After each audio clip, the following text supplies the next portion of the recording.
ज्यामिति में हमने पढ़ा थेल्स प्रमेय और उससे संबंधित सवाल, ऑब्जेक्टिव प्रश्न, लघुत्तरीय और अति लघुत्तरीय। लेकिन कुछ सवाल जो दीर्घोत्तरीय के अंतर्गत जो बनाया जाता है उसमें कुछ चीज़ें ऐसा है जिसको हमको फॉर्मेलिटी करनी पड़ती है, लिखना पड़ता है। तो उसको बनाने के लिए सीधे सवाल नहीं बनाया जाता है, कुछ और चीज़ें लिखा है, जैसे रचना करना है, विशेष प्रतिज्ञा है, प्रमाण है। तो यह सब के लिए जानने के लिए सबसे पहले हमको एक प्रमेय साबित करना पड़ेगा, प्रमेय जानना पड़ेगा, तब उसके बाद हम दीर्घोत्तरीय सवाल बनाएंगे। तो इसीलिए आज हम पढ़ते हैं आधारभूत आनुपातिकता प्रमेय, जिसको थेल्स प्रमेय भी कहते हैं। सवाल इस तरह से भी रहते हैं, सिद्ध करें कि यदि किसी त्रिभुज की एक भुजा के समानांतर खींची गई रेखा अन्य दो भुजाओं को समान अनुपात में बांटती है। सिद्ध करने के लिए तो लिखने का तरीका यह होता है कि सिद्ध करें कि उसको छोड़कर, अब बाकी जो साबित करने के लिए कह रहा है उसको हम लिखते हैं साधारण प्रतिज्ञा में, या उसको नहीं भी लिखते हैं तो काम चलेगा। बनाना शुरू करते हैं कैसे, यदि किसी त्रिभुज की एक भुजा के समानांतर खींची गई रेखा अन्य दो भुजाओं को समान अनुपात में बांटती है, इसको साबित करना है। जब बनाना शुरू करते हैं तो विशेष प्रतिज्ञा से शुरू करते हैं। जैसे इसको मैं बनाता हूं, पहले लिखेंगे विशेष प्रतिज्ञा,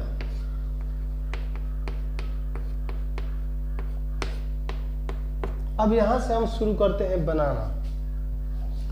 इसमें कहा है कि किसी त्रिभुज में, तो पहले कोई त्रिभुज मानना पड़ेगा। तो मान लिया कि कोई त्रिभुज है, त्रिभुज बना दिया, त्रिभुज का कुछ नाम देना पड़ेगा, इसीलिए नाम दे दिए ABC। अब इसके बाद इसके अनुसार लिखेंगे, मान लिया कि ABC एक त्रिभुज है, मान लिया कि ABC एक त्रिभुज है, एक भुजा के समानांतर, जिसके एक भुजा BC एक भुजा BC के समानांतर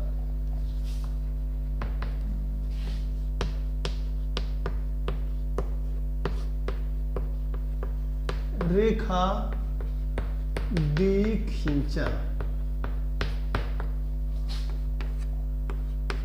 D खींच दिया, जो यानी DE जो रेखा खींचा गया है, यह रेखा AB को D पर और AC को E पर काटती है। जो AB को D पर, AC को E पर काटती है। साधारण प्रतिज्ञा में क्या लिखा गया, साधारण प्रतिज्ञा मान लिया कि ABC एक त्रिभुज है जिसकी एक भुजा BC के समानांतर रेखा D खींचा गया है।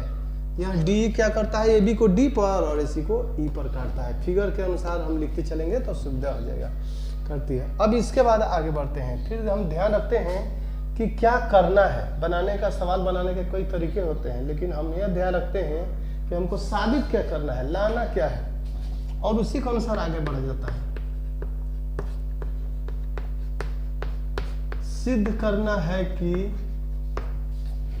सिद्ध क्या करना है कि अन्य दो भुजाओं को एक अनुपात में बांटती है। BC के अलावा अन्य दो भुजा कौन कौन है, AB है और AC है। तो AB और AC को समान अनुपात में बांटने का मतलब हो गया कि AD बटे DB AE बटे EC के बराबर है, यही साबित करना है। AD बटे DB बराबर है AE बटे EC के, इसी को हमको साबित कर देना है। अब इसके बाद तब जो साबित करना है उसमें अगर इसी चित्र से काम चल जाता है तब तो आगे बढ़ जाएंगे, लेकिन इस चित्र से अगर काम नहीं चलेगा और भी कुछ खींचने की जरूरत है, ड्रॉ करने की जरूरत है, तो वो खींचते हैं, तो उसको लिखते हैं रचना के अंतर्गत। रचना डी से लंब खींचा, डी से डीएम और ई से ईएन लंब खींचा, डी से डीएम, ई से ईएन लंब, डी से डीएम लंब खींचा किस पर? डी से डीएम लंब खींचा है ए बी पर, क्रमशः डीएम खींचा गया है एसी पर, क्रमशः एसी तथा ईएन है एबी पर, एबी पर खींचा। फिर उसके बाद अभी इतना से काम नहीं चलेगा, और जरूरत पड़ती है, और क्या? बी को ई से, बी को ई से और सी को डी से मिलाया, बी को ई से तथा सी को डी से मिलाया, यह रचना हो गया।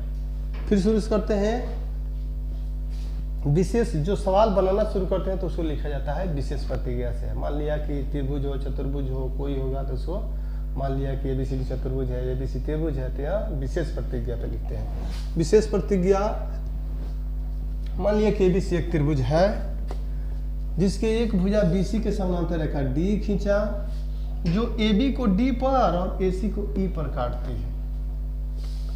सिद्ध क्या करना है? सिद्ध करने के लिए कहता है अन्य दो भुजाओं के समान अनुपात में बढ़ती है, यानी एडी बटे डीबी ए बटे ईसी के बराबर होता है, यह साबित करना है।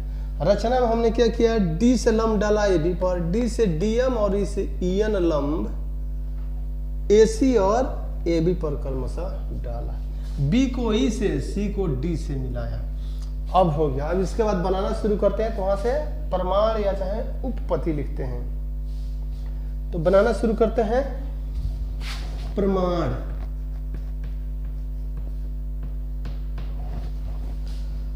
इसे बनाने का तरीका है क्या? पहले ऊपर वाला जो त्रिभुज है,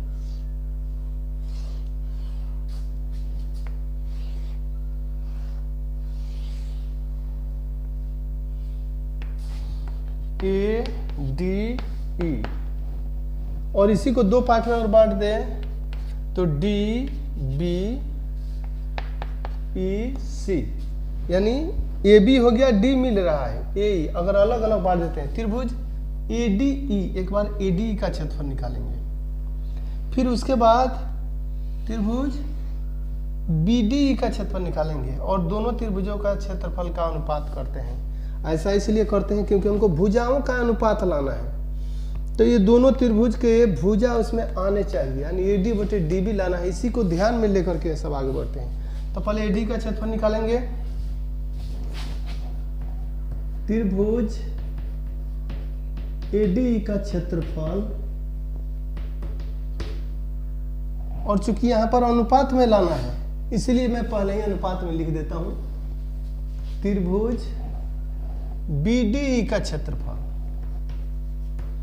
BDE का क्षेत्रफल बराबर, अब AD त्रिभुज का क्षेत्रफल 1/2 आधार गुने शीर्ष लंब, तो AD का क्षेत्रफल में वैसे ही करते हैं। AD का क्षेत्रफल में 1/2 आधार लेंगे AD को, तो AD आधार लेंगे तो इसका शीर्ष लंब कौन हो जाएगा?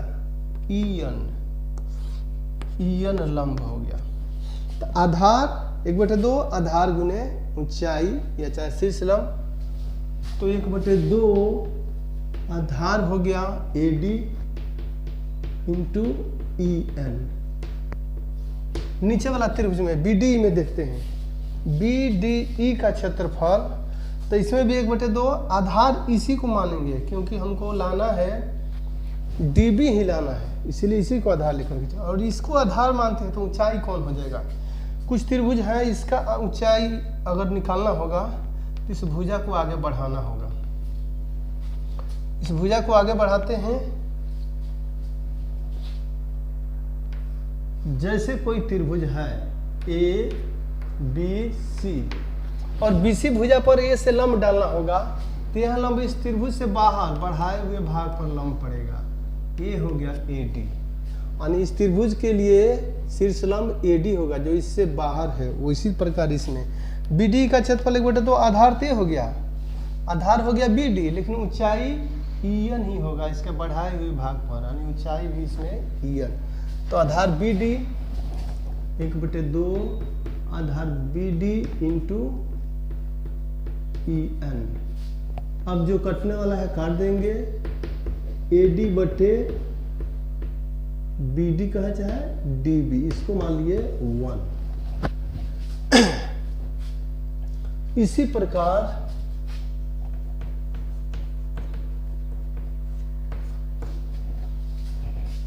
फिर से एक बार करते हैं, फिर से ADE का क्षेत्रफल, AD क्योंकि अब की बार लाना है हम AD बटे DB ले आए, उसमें एक अनुपात के रूप में लिया, अब AE बटे EC लाना है। तो अब की बार आधार मानेंगे AE, तो त्रिभुज ADE का क्षेत्रफल,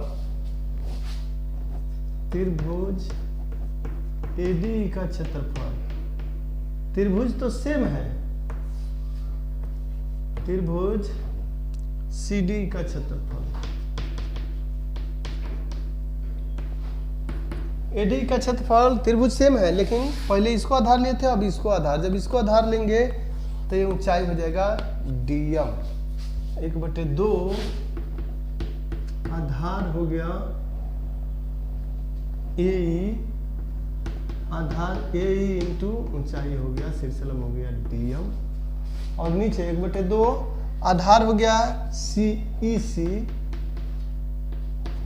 तो इसके लिए भी ऊंचाई जैसे उसमें कहा गया उसी तरीके से इसके लिए भी शीर्षलंब हो जाएगा DM ही होगा, AE बटे EC, इसको दूसरा मान दिए। अब यह ध्यान रखना रहता है कि सिद्ध क्या करना है, सिद्ध करना AD बटे DB AE बटे EC के बराबर है। AD बटे DB AE बटे EC आ गया, यानी किसी तरीके से हमको दिखा देना है कि ये दोनों बराबर हैं।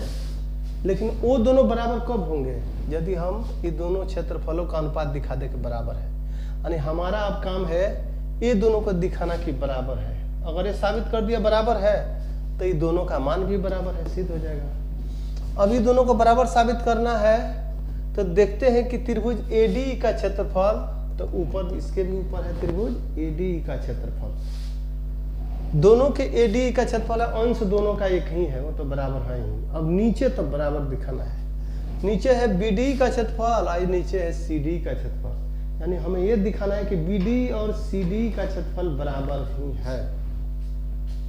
इसको साबित करने के लिए 9th क्लास का एक प्रमेय है, उसका सहारा लिया जाता है। वो प्रमेय कहता है कि एक ही जोड़ी समानांतर रेखाओं के बीच, एक ही जोड़ी समानांतर रेखाओं के बीच अगर त्रिभुज हो, ये दोनों समानांतर है, एक ही जोड़ी समानांतर रेखाओं के बीच दो त्रिभुज इस प्रकार हो कि उनका आधार सेम हो,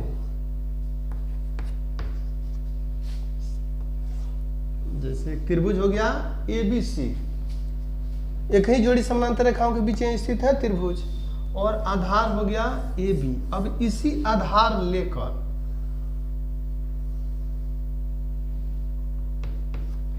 ACB ADB दोनों में क्या है, तो दोनों एक ही जोड़ी समानांतर रेखाओं के बीच स्थित है, दोनों में आधार AB है, इसमें भी AB है और ADB में भी AB है, तो दोनों का क्षेत्रफल बराबर ही होता है। केवल दो नहीं, ऐसे जितना त्रिभुज हम खींच सकते हैं, इस सब का क्षेत्रफल बराबर ही होगा, लेकिन आधार सेम होना चाहिए, तो ये त्रिभुज समान होते हैं। यानी एक ही जोड़ी समानांतर रेखाओं के बीच वैसे त्रिभुज जिनका आधार सेम हो तो उनका क्षेत्रफल हमेशा बराबर होता है। अब इस स्थिति में देखते हैं,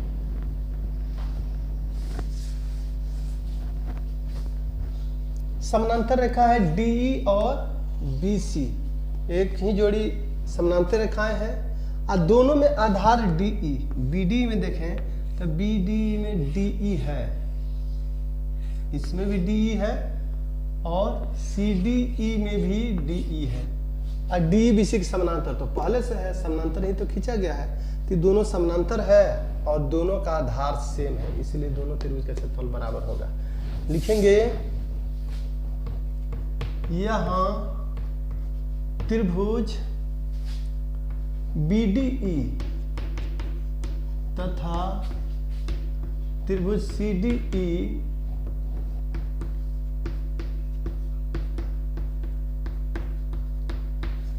एक ही जोड़ी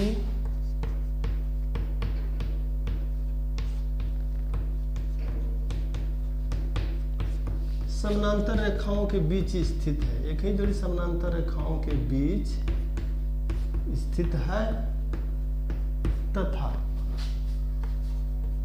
आधार भी समान है। दोनों का आधार समान है। यहाँ पे हम देखते हैं कि BD और CD एक ही जोड़ी समानांतर रेखाओं के बीच स्थित है, दोनों का आधार DE है। इसीलिए त्रिभुज BDE का क्षेत्रफल और त्रिभुज CDE का क्षेत्रफल बराबर होंगे। ऊपर वाला पहले से बराबर है, नीचे वाला भी हमने दिखा दिया कि बराबर है, तो हम कह सकते हैं इसीलिए त्रिभुज ADE का क्षेत्रफल बट्टा त्रिभुज BDE का क्षेत्रफल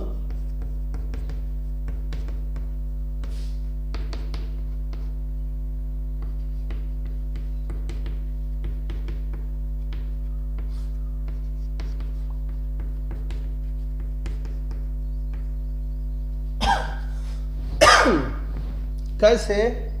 ऊपर ऊपर तो बराबर है, नीचे वाला भी बराबर है, क्योंकि अभी हमने साबित कर दिया कि BD और CD का क्षेत्रफल बराबर है, इसीलिए दोनों अनुपात भी बराबर है, क्षेत्रफलों का अनुपात बराबर है। और इसीलिए अब इसका मान है, इसका मान भी बराबर होंगे। इसका मान है AD बटे DB बराबर AE बटे EC। ये कैसे आ गया? तो हम लिख सकते हैं एक और 2 से, एक और 2 से यहाँ लिया गया है। जब इनका क्षेत्रफल का अनुपात बराबर है तो भुजाओं का अनुपात बराबर हो गया, और यही तो साबित करना था। तो लास्ट में लिख देंगे सिद्ध हुआ, या चाहे साध्य उपपन्न, सिद्ध हुआ। जब किसी सवाल में अगर कहता है कि सिद्ध करें तो लास्ट में लिखा जाता है कि यह सिद्ध हो गया। अभी हमने पढ़ा थेल्स प्रमेय। अब इसके बाद हमको पढ़ना है थेल्स प्रमेय का विलोम। थेल्स प्रमेय का विलोम है, यदि कोई रेखा किसी त्रिभुज की 2 भुजाओं को समान अनुपात में बांटती है तो तीसरी भुजा के समानांतर होती है। यही साबित करना है थेल्स प्रमेय के विलोम के अंतर्गत। पहले हमने बताया कि सवाल जब बनाना शुरू करते हैं तब उसके बाद लिखा जाता है, या फॉर्मेलिटी किया जाता है विशेष प्रतिज्ञा। वहां से लिखते हैं कि मान लिया कि, तो यहां भी अब बनाना शुरू कर, विशेष प्रतिज्ञा पर मान लिया कि ABC एक त्रिभुज है।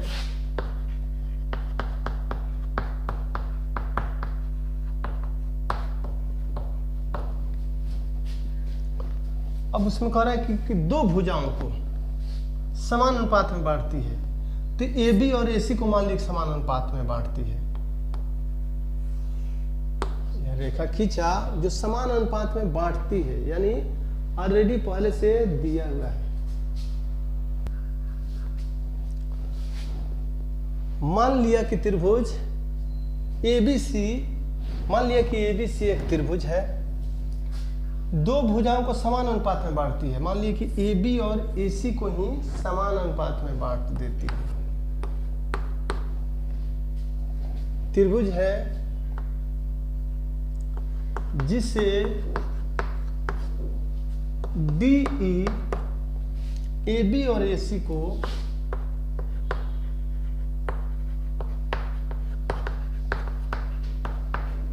समान अनुपात में बांटती है।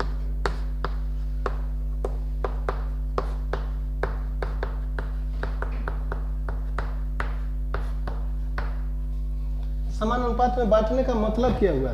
समान अनुपात में बांटने का मतलब हुआ कि AD बटे DB A बटे EC के बराबर है, बांटती है। यानी AD बटे DB बराबर A बटे EC, दोनों का अनुपात समान है, पहले से दिया गया है। सिद्ध क्या करना है?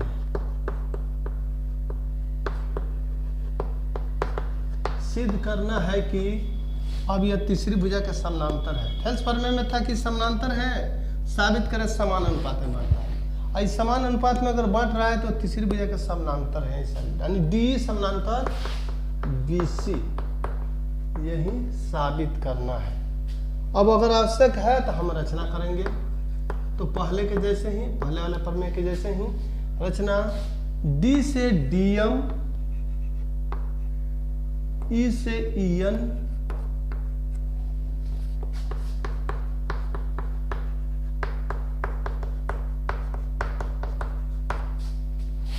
लंब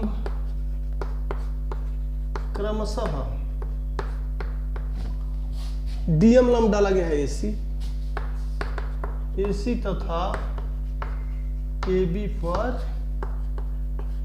खींचा, B को E से, C को D से,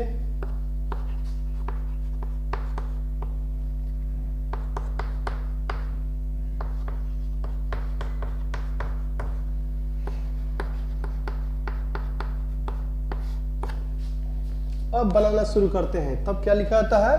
परमार। परमार तभी जैसा किया गया सेम उसी प्रकार। त्रिभुज पहले AD का क्षेत्रफल निकालेंगे,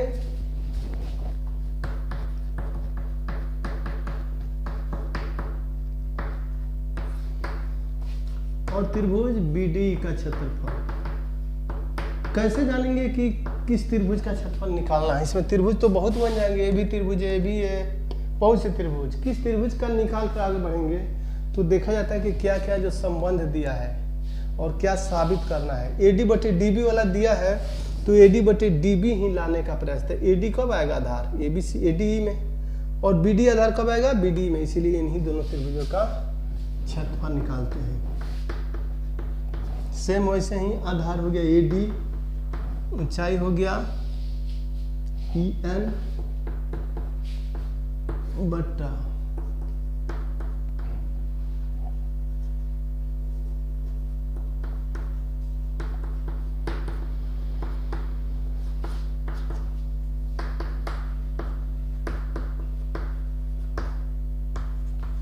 इसको 2 मान लिया। इसी प्रकार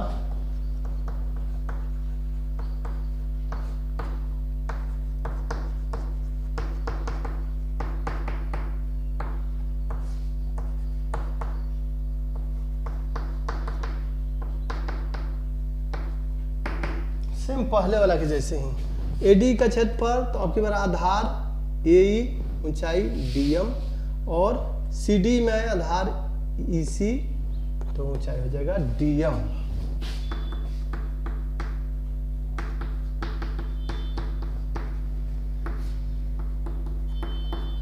आधार EC तो शीर्ष लंब हो गया DM,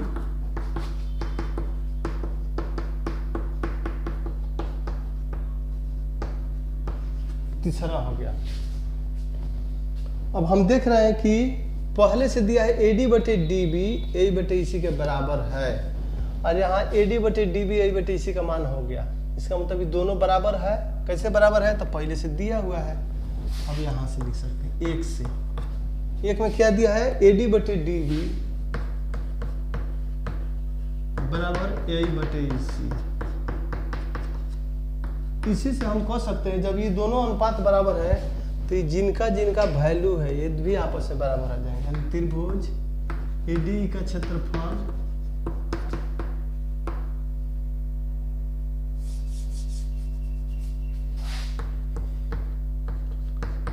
AD का क्षेत्रफल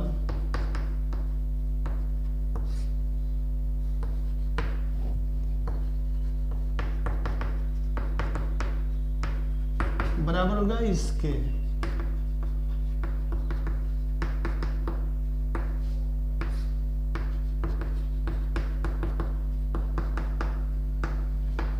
क्षेत्रफल जब ये अनुपात बराबर है तो दोनों भी बराबर होंगे। फिर इसके बाद या ऊपर ऊपर वाला आपस में बराबर है, अंश अंश के बराबर हो, दो अनुपात में अंश बराबर है अंश का, तो हम कह सकते हैं कि हर भी हर के बराबर होगा, तभी तो भिन्न बराबर होगा। कोई भिन्न कह रहा है कि दोनों का अनुपात बराबर है, ये भिन्न और ये भिन्न बराबर है, अंश अंश के बराबर है, तो हर भी आपस में बराबर ही होगा। इसीलिए त्रिभुज BD का क्षेत्रफल बराबर त्रिभुज CD का क्षेत्रफल, यानी नीचे वाला दोनों त्रिभुजों का क्षेत्रफल बराबर है। अब 9th वाला जो प्रमेय है फिर उसी का सहारा लेते हैं। 9th वाला प्रमेय मैंने बताया कि दो समानांतर रेखा है और उनके बीच त्रिभुज इस प्रकार हो कि आधार सेम हो, आधार सेम हो और दोनों समानांतर रेखा हो तो क्षेत्रफल बराबर होगा। ठीक इसके अपोजिट कह सकते हैं कि दोनों का आधार सेम हो और क्षेत्रफल बराबर है कि दोनों समानांतर होंगे, और समानांतर ही तो हमको साबित करना है, तो क्षेत्रफल बराबर है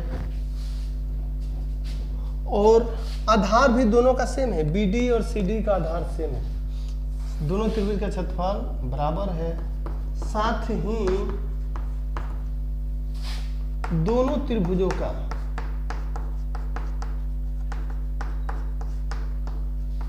एक ही आधार है, चाहे समान आधार है,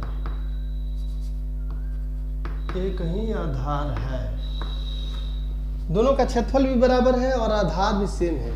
इसका मतलब है कि दोनों जो रेखा है यह समानांतर होगा, क्योंकि समानांतर नहीं रहेंगे, आधार सेम नहीं रहेगा तो बराबर नहीं होगा क्षेत्रफल, क्षेत्रफल बराबर है आधार सेम है तो समानांतर होंगे। इसलिए D समानांतर होगा BC के, D BC के समानांतर होंगे और यही तो साबित करना था, D समानांतर BC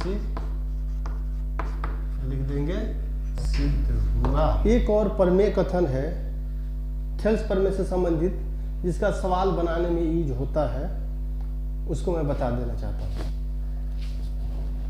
हमने पढ़ा त्रिभुज ABC में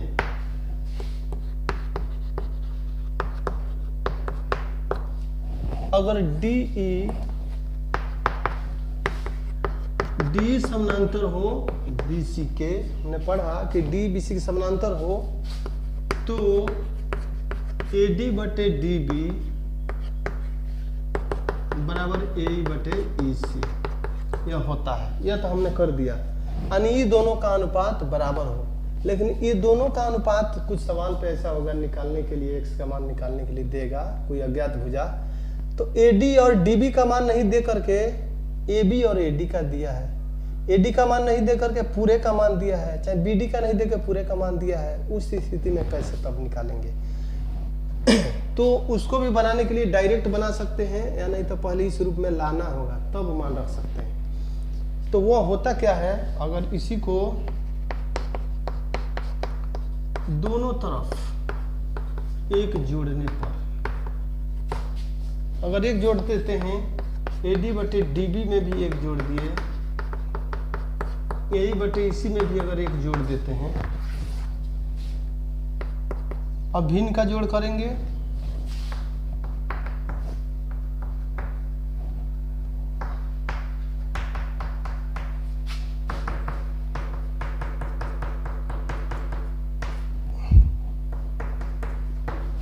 अगर ये दोनों को जोड़ेंगे तो इतना हो जाएगा।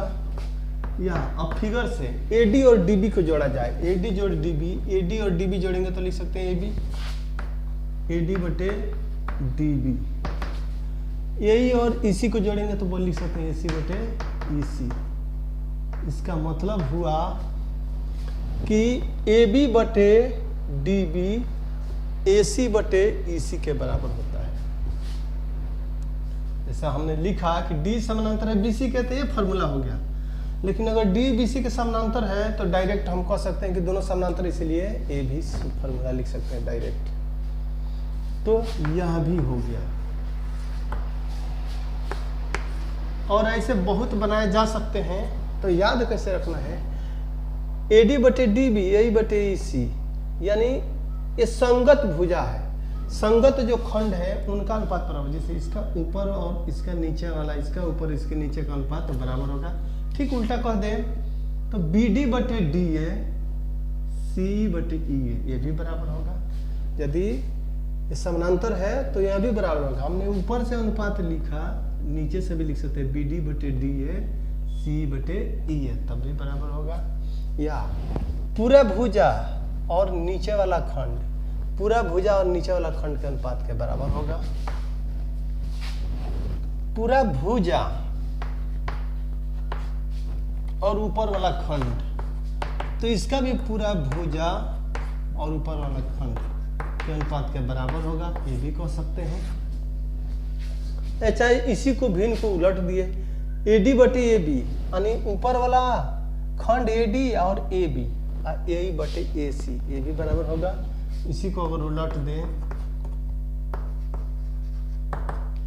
AE बटे AC भी कहा जा सकता है, यानी सब ये लिखा जा सकता है। कब? यदि D CBC के समानांतर हो।